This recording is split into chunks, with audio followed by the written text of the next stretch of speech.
Ladies and gentlemen, welcome to my new video on Urgot runes. Now, I told you guys I was going to do the tilt video. I'm still working on that, adding a couple things so it's just not a boring PowerPoint presentation or something. But anyways, let's get right into the video. Cat's going crazy. So my name is Lolfit. I do educational content, do tip videos, do guide videos, and gonna start doing a couple things like this where I go over kind of the finer points of particular champions that I play a lot. And we're going to be going over Urgot's runes. Now, I think a lot of people are getting the wrong idea right now with seeing pro play, and they're seeing that a lot of Urgot players are taking Unsealed Spellbook. Now, Unsealed Spellbook is a great rune, but it is definitely playing more towards your team, and you are kind of taking away a crutch of damage.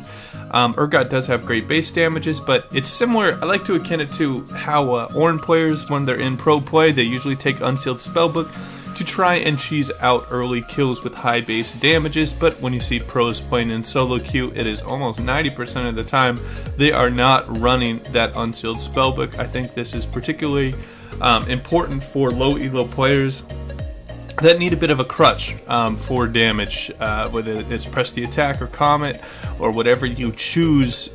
I think you should really be staying away from Unsealed Spellbook when you are in the lower levels, because I'm pretty sure that bronze and silver and gold players can't use cleanse effectively, can't use barrier effectively, maybe can get away doing an okay exhaust. Obviously they can use ignite to a decent clip, because anyone can use ignite to a decent clip, and their teleports are going to be god awful. So I don't think they're going to be getting as much out of it, this rune, as other players would, where they're going to be getting the full amount out of runes like press the attack, where I mean, all they have to do is put on their W and they're going to proc it and use it to 100% of its effectiveness. Well, they'll probably be using Unsealed Spellbook to 20 to 30% of its total efficiency. So let's just go over the runes and my thoughts and what you should be using and when. First up, I think this is one of the better runes to just start up with when you are playing Urgot and you want a bit of damage, is Press the Attack. I think Press the Attack is a great rune for Urgot, because obviously the W procs it really quickly and you get the increased damage from all sources. Lethal Tempo is a very poor rune on Urgot, because you don't really need the attack speed that much, because a lot of the time in team fights you're going to have your W procced and it's already shooting at a set speed. Fleet Footwork can be extremely situational where you're taking a lot of poke, but first of all, it has a ranged champion where it's less effective, so that's not good. And then on top of the champions you would usually take Fleet Footwork against, things like Quinn or Teemo or Jace, like ranged champions in the top lane or the mid lane, it's gonna be pretty poor, because you already have enough damage to kill them in the 1v1 with things like Press the Attack, and Comet is going to provide you so much more of a damage or a health pool differential than what Fleet Footwork would do. So I would recommend staying away from Fleet Footwork, because most players aren't even going to be able to really take advantage of the movement speed as well. Conquer is also a very, very poor choice. I mean, the only situation where it might be reasonable to take it would be a triple tank team that is they're all true tanks, like a Scion, Rammus, Alistair. I don't know what the situation would be in like a Galio out of the mid lane, but again, you are a ranged champion and you're not going to get that ongoing buff like the melee champions would, so I would stay away from Conquer. The only rune I can recommend in good faith right now is Press the Attack, and we might as well go over the smaller runes and what can be good. Obviously, I think Triumph is a really good rune for Urgot, because he's able to proc this very easily with his ult and just focusing down a target quickly in team fights to get a bit of regen. Presence of Mind is okay, but there's pretty much no chance you're going to be able to get off your ult 2 times in a team fight, so it's rather useless. And Overheal, I mean, if you really like those Death Dance builds, Overheal might be okay, but I think that Triumph is definitely the most important rune in this lineup. And then for the Legend, I'm a huge fan of Tenacity. I think Tenacity is the biggest part of, or the best rune in this line. You can stack it pretty quickly. There's so much CC in the game, and it's very important. You can go a little bit more aggressive with the attack speed, but again, your W is at a set attack speed that's extremely quick, so this is going to lose a lot of its effectiveness. And then Bloodline it's another one of those runes that you're not going to really notice it a lot, but I think you're going to notice the tenacity a lot in your gameplay, because you are a bruiser, you are going to be just right in front of people's faces, and you have a big character model, so you're going to be eating a lot of CC. And for the final rune, I'm always a big fan of Coup de Grace, because that is really where you want as much damage as possible, is when they're at low health and you're looking to proc your ult. Next up, let's go to the Domination Tree. Electrocute is a pretty poor choice in my opinion. I would just stay away from it at all points. If you want more damage, I would go with Press the Attack or Comet. This could be extremely situational if you're looking to just do like an all-in on every wave. It's really not worth all the time that you would have to. I mean, you're not going to have too much AD with your builds. You don't really build too much AD, so you're not going to get too much of a proc, and after the base nerfs to it, it's not going to give you the consistent damage that you need to get people to that low health percentage where you have an execute. Predator can be a good choice for Urgot out of the jungle to enable ganks. I think that's the only situation where you should be taking it.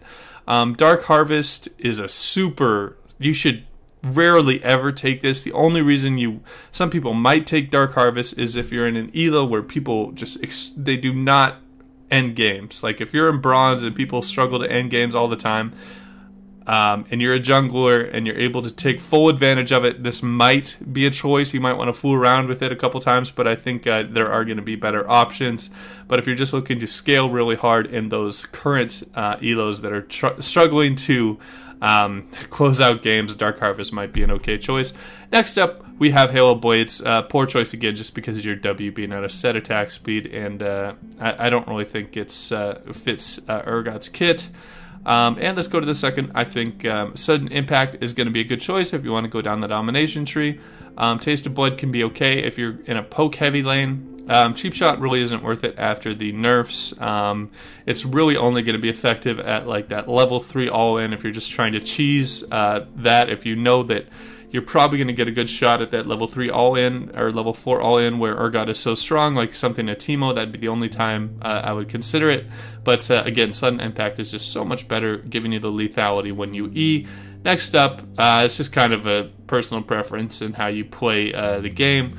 And I think that Ravenous Hunter is a great choice because you're going to be doing a lot of damage from your abilities with your Q, W, and E. Ingenious Hunter can be okay if you're going things like Randuin's and the Righteous Glory. Next up, Relentless Hunter is okay if you want a little bit of movement speed and you're a jungler. Ultimate Hunter can also be okay if you're just looking to get out as many ganks as possible when you are taking that Predator rune. Now I'll wrap up Domination. And let's move on to Sorcery. I think Summon Airy is a pretty poor keystone on him. You are going to get off a decent amount of poke, but I think really the best way to harass in lane is Arcane Comet, because it has a high base damage and you are able to guarantee the Comet hit with your Q slow. Just a great way to play the mid lane, I think. If you are just a new player to Urgot and you like that Sorcerer Tree primary, I think this is one of your better choices. If you're a low elo player. Next up, I think Phase Rush is just an absolutely amazing ability. First up, it reduces, it gives you a slow resistance, which is going to be good because you slow yourself on your W, and it also can enable you to chase down and to run away. So this is great for people that have a great understanding of Urgot and know when to go in and go out. I think sometimes with low elo players, they have poor decision making, and Phase Rush might enable them to further chase down kills they shouldn't be chasing after, so I'd stay away from that if you're a low elo player, but Comet might be a better choice for you. If you're a Urgot mid lane player, this is a must have. Nullifying Orb is a great ability to just kind of win those all-ins and kind of eke them out with an extra shield. Mono full band isn't the best, but it's okay if you're just one of those people that find yourself in mana holes all the time where you're just struggling to keep up your mana. He is a little bit mana hungry, but I don't think Mono Flow Band is worth it in this row. Nimbus Cloak is great for chasing down very elusive targets after you ult, and it gives you a lot of movement speed towards the target. It can be a good choice against things that are going to like knock you away, like something like Jace is going to try and kite you out. But overall, my choice is Nullifying Orb in the mid lane, and maybe Nimbus Cloak sometimes in the top lane. It's a bit situational. Next up, Transcendence. The CDR is pretty important on Urgot. I think Transcendence is a great pickup. Celerity is decent if you're combining it with Phase Rush and maybe Water Walking. Absolute Focus is just for people that are trying to cheese out those early kills. Overall, I think Transcendence is your best choice in this line. Next up, we have Scorch. It just got nerfed into Oblivion where it starts at 10 damage, which is very negligible, and it's just going to be overridden by people's just their base health regen. Water Walking is decent if you're trying to help a lot with scuttle control. I look to use it quite a bit when I know that I'm going to have a pushing lane and I'm going to have a lot of roaming opportunities. That's when I pick up Water Walking. And for kind of a catch-all, I'm currently in Diamond promos, so I take Gathering Storm a lot because people struggle to close out the games in that kind of mid to low elo, and I think Gathering Storm can be a good pick at that point. And that will wrap up Sorcery. Now, let's get into some fun runes. I know it's kind of weird saying that about the Resolve Tree, but I think Grasp is decent for a very a laning phase that you're going to be able to get a lot of auto harass on lanes like Maokai, lanes like Malphite, where you can get into your auto range and they don't have much threat on you. Some things that might have threat on you, and I wouldn't recommend taking Grasp into, would be things like Yorick, things like Darius, where you don't understand the matchup exactly and you can get caught in those all-ins. So just use that when you are able to get off a lot of free procs into low risk champions. Next up, we have Aftershock. I think this is just an amazing ability for countering burst comps. It's going to give you a huge amount of resistances, and usually Urgot builds have a lot of health in them so that they work really well together. The damage is okay. It's obviously not the best. You can proc this from your E and your R, and I think this can be great against matchups with things like Graves and Fizz and Zed and just things that don't... It's not the best against extremely consistent damage teams like Master Yi, Jinx, where they're just going to wait for your proc to fall off and then they're just going to consistently do damage against you. But Aftershock can be a great rune if you are looking to just build a tanky Urgot and just kind of go Black Cleaver into full tank. I think Aftershock is one of your best rune choices. Guardian isn't really going to be the best because this isn't going to really enable you too much. I mean, the only time I might look at something like this, if it's like a Galio mid, Urgot top, Sejuani jungle, Alistar support, and a hyper carry like Kog'Maw, where you just want to protect him as much as possible, but I would really dislike having this in the laning phase where it's really not effective. This is mainly for support, so I wouldn't really like to choose that. And we have Demolish if you're looking for a split push build, it's okay. Next up we have Font of Life is good if you have a hyper carry ADC and you're going to be slowing a lot of people. This can be decent because you do have a lot of max health with most of Urgot's builds. Next up we have Bone Plating is a good rune into people with a lot of with combos. And when I mean combos, I mean something like LeBlanc, where it's really obvious when it's coming and it's going to really just hurt a lot of it's going to nullify a lot of the damage coming out of her 3 spells. So this can be effective against really effective against assassins, not as effective against sustained damage champions like Master Yi or Jax. Next up, we have a pretty interesting row. If you are under no threat in the laning phase, I think Conditioning is the rune for you. Second Wind is great against champions with a lot of poke, like Teemo, Quinn, Jace, Heimerdinger, and can be great against high damage champions that are just not... They're looking to poke you out and then all in you, not all in you. I think Chrysalis is the best for the opposite, where you're getting all in a lot and you're not really getting poked too much. And this is extremely important to take, in my opinion, against champions with that ignite that are just looking for that level 3 kill. It comes to mind things like Zed, things like Pantheon, things like Fizz. If it matters really the lane you're taking in this into, but Chrysalis is a great choice into those kind of champions, and it turns into bonus attack damage after you get a couple takedowns, so this works quite well with his kit. And then let's go into the last row. Obviously Overgrowth is decent if you are just in an elo where they're really struggling to close out games. I mean, it's kind of negligible. It's going to be like 300 health, 350 maybe after full build. Next up we have Revitalize. Can be very good because it's going to increase your shielding, and it's also going to give you more increase of shieldings when you're at lower percentage health. So this is going to affect your W, which is very nice. And then also if you are doing something like a Black Cleaver Frozen Mallet into Death's Dance, this is going to allow you to double dip with both heals and shields, so that might be the most important pick for you. And then finally, I think this is a little bit of an underutilized keystone, because I think tenacity is so big on Urgot. Unflinching can be great into high CC teams if it's something like a Maokai out of the top lane, Sejuani out of the jungle, Syndra out of the mid lane, and just more CC like a Thresh ADC and then an Ashe ADC. I think that would be just a really important pick to take either the Unflinching or the Legend Tenacity. You should look into one of those runes, and that will wrap up Resolve. Getting into the final tree.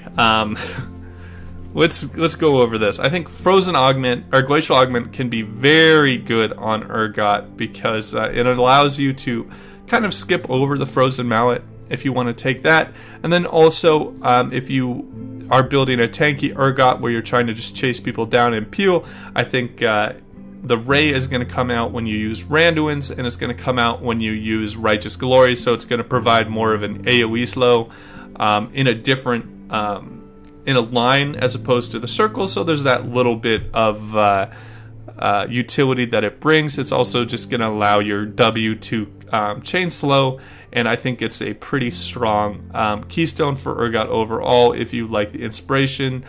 Obviously not the most meta, but it can be fun if you're playing against a lot of divers that are going to be coming in. If it's like a like something like a Xin Zhao and a Fizz and a Kled and just a team that's trying to run at you, sometimes Glacial Augment can be a good choice. Kleptomancy, I wouldn't really recommend taking it because it just doesn't really work with his kit. And then finally, Unsealed Spellbook is a great keystone for Urgot players that have a good understanding, are at a high elo, and are able to utilize those different summoner spells to the max. Obviously, as I said at the beginning of the video, I don't think Unsealed Spellbook is the best for lower elo players. So just keep that in mind when you are looking into the keystones. And then when we get into contraptions, Hextech Flaxtraption can do a little bit of flashy plays if you're in the top lane and you're just doing this to enable your E. If you're flashing out of the bushes, obviously it's not the best choice, but it can be pretty fun. Magical Footwear is a decent choice in this lane, but Perfect Timing is actually my favorite in this row.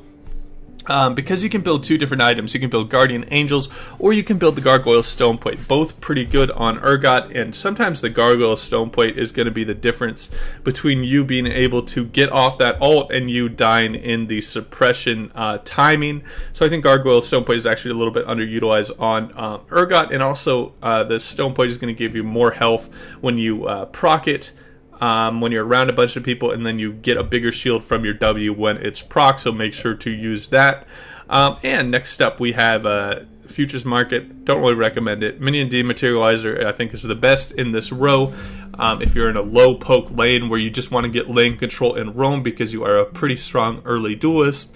And then Biscuit Delivery is obviously pretty good into things like if you're in the top lane, things like Teemo, Quinn, Heimerdinger, and if you're in the mid lane, things like Orianna. Just things that are going to poke you a lot. Biscuit Delivery can help you stay in lane to get to those certain item points. And the final row, an interesting group.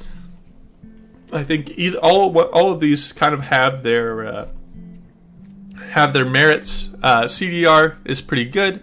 on Urgot, obviously, with the max CDR, summoner spell CDR, and the 5% item CDR. It just kind of depends on your builds. And then next up, approach velocity is going to get procced when you are using your Q and when you have the R slow, and it helps you chase them down and finish them off. I can't count how many times my Urgot has not been able to get a kill because he was just that 5 or 10 health away from the threshold of it. So sometimes approach velocity can be okay. And then time warp tonic is pretty good if you are doing that corrupting potion start and you just want to stay in lane and try and get to your item spikes as quick as possible with just kind of being a rock in the mid or top lane and not really getting poked out of lane. So that will wrap up the keystones. I'd love to hear your guys' thoughts on this because I think that Urgot has a really flexible kit that a lot of keystones I think can work quite well on him. If you have found a great keystone set that you just want to share, I would love to hear it. I want to try it out. I've personally tried out Unsealed Spellbook, the Frozen Augment. I've tried out Aftershock, Press the Attack, and I kind of go different keystones based on my matchups. Press the Attack, I like taking it a bit more in the top lane. Comet, I like to take a lot more in the mid lane because they're squishier and you can poke them out, and they very rarely have Doran's Shield in the early game to help them sustain through your Comet Q poke. So yeah, if you have any questions for me, I'd love to hear it. If you enjoyed the content, please remember to like and subscribe. And as always, guys, take it easy.